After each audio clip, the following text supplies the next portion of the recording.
Hi everybody! Today in this video I am making 3 recipes for St. Patrick's Day. These are so great to take to your office party or to take to a potluck or to make for your family during this wonderful holiday. Let's start with the first one. It's a Irish cream, wonderful cream cheese dip. It is so creamy, and we are going to start with 1 cup of heavy whipping cream.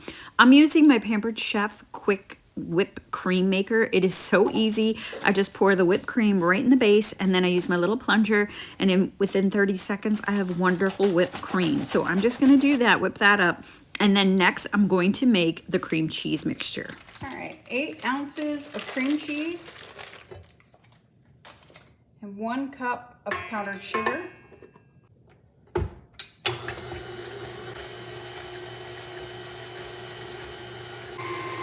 Add 1/4 cup of Irish cream and a teaspoon of vanilla. I'm going to scrape down the sides, and then I'm going to mix it just a little bit more to get it nice and smooth.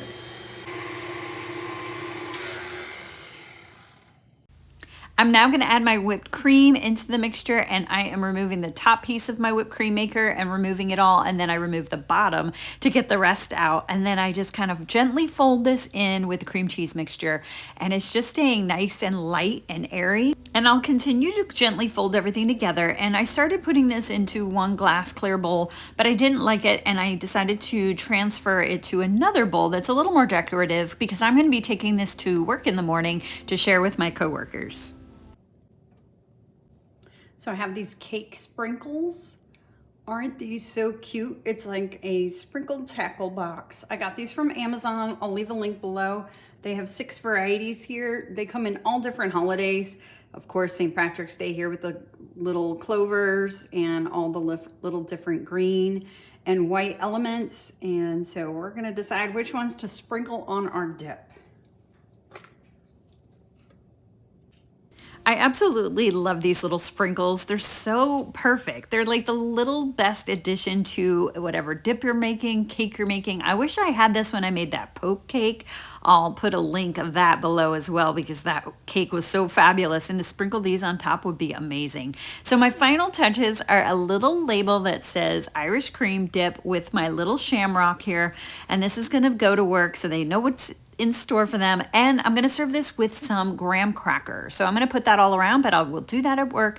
But this is so delicious, creamy, and that hint of Irish cream is perfect. I highly suggest making this. I think you'll be the hit of your party if you do. This next appetizer is so easy to make. It's the perfect finger food, and you get to be creative with this one. For me, I'm starting with my Pampered Chef. This is actually my pizza sleeve. This is what you use to move a pizza in and out of the oven, but it's the perfect size and the perfect board for this little charcuterie kind of veggie spread. So here's what I'm going to do. I have this vegetable tray, and it comes with ranch dressing, ranch dip, and I'm going to take all the green vegetables out. So this is where you get to be creative with any green vegetables or fruits you can find, and there are so many, from celery to cucumbers, green peppers, and all the different green elements. But first I'm going to take 1 green bell pepper, and I'm going to take the top off, and I'm going to get all the seeds out, and I'm going to use that as my base for the ranch dressing dip.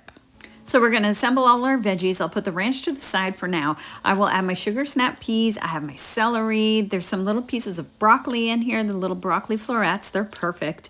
And then I have some cucumbers. I slice these up, and I also have this green cheese. I got this cheese from Aldi. It's Pesto Gold. It is this Dutch cheese with pesto and garlic, and I think it's going to be perfect. Aldi is such a great place to find your gourmet and your St. Patrick's Day specialty items, especially cheese. And that's where I also found these Reuben kettle chips.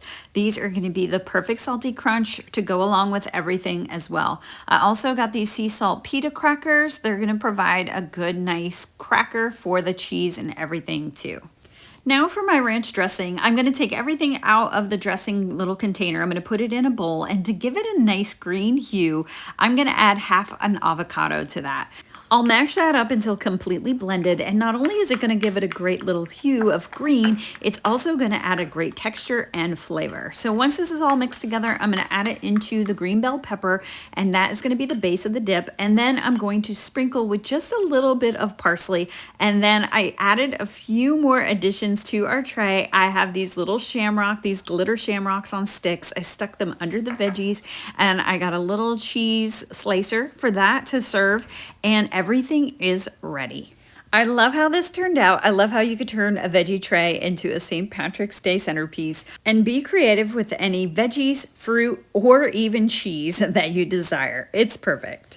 This next recipe I'm making is Irish soda bread. When I found out you can use your sourdough discard to make Irish soda bread, I was all in. I'm going to start with my dry ingredients. This is 460 grams of flour, and yes, I do weigh my ingredients. When it comes to bread making, I have gotten into the habit of weighing everything to be precise. So 460 grams of flour. To that, I'm going to add 12 grams of salt. I'm going to add 13 grams of sugar, and I'm going to add 5 grams of baking soda. I'm going to stir all that together, and then I'm going to set that aside, and now I'm going to work on my wet ingredients. Now our wet ingredients, 360 grams of buttermilk, 1 egg,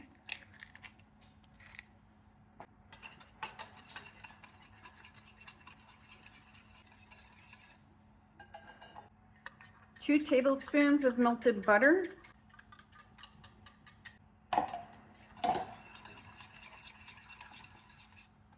I'm going to add my bowl to the scale because now I'm going to add my discard, and we're going to do 100 grams of sourdough discard. Now let me tell you the story about sourdough. I did not intend to be a baker and to be making my own sourdough bread in the last few months. I was given a gift of this starter and I couldn't let it die, and I had to make sourdough bread, and from there I can't stop. I keep using it, and I'm finding all new recipes to use with discard. I've made sourdough pizza dough, I've made other recipes, and now to use it to make Irish soda bread just sounded perfect. So I am adding, once again, 100 grams of sourdough discard into this wet mixture.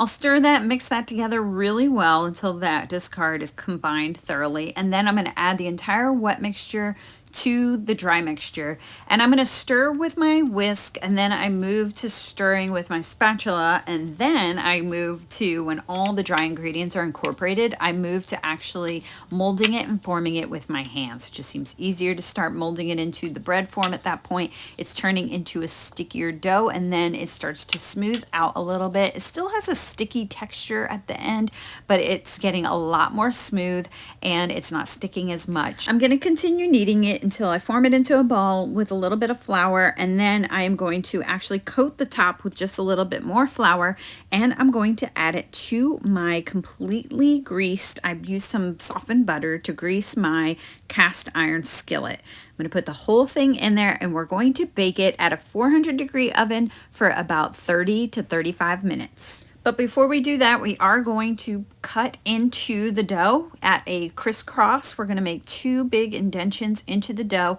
and now it's ready to go into the oven.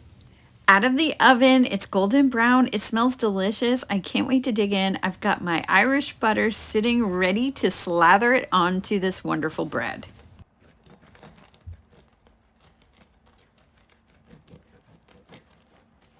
This bread is the perfect thing to take to the office and let your coworkers have it for breakfast with some butter and marmalade. That would be so good. Or to serve it as the side with your favorite Guinness stew or any hearty dish, or just eat it as it is, which we ate about half of it with just butter alone. No matter how you try it, I think it's going to be great. I hope you do try it though. Let me know in the comments if you do. Thank you so much for watching, and I look forward to seeing you in the next video.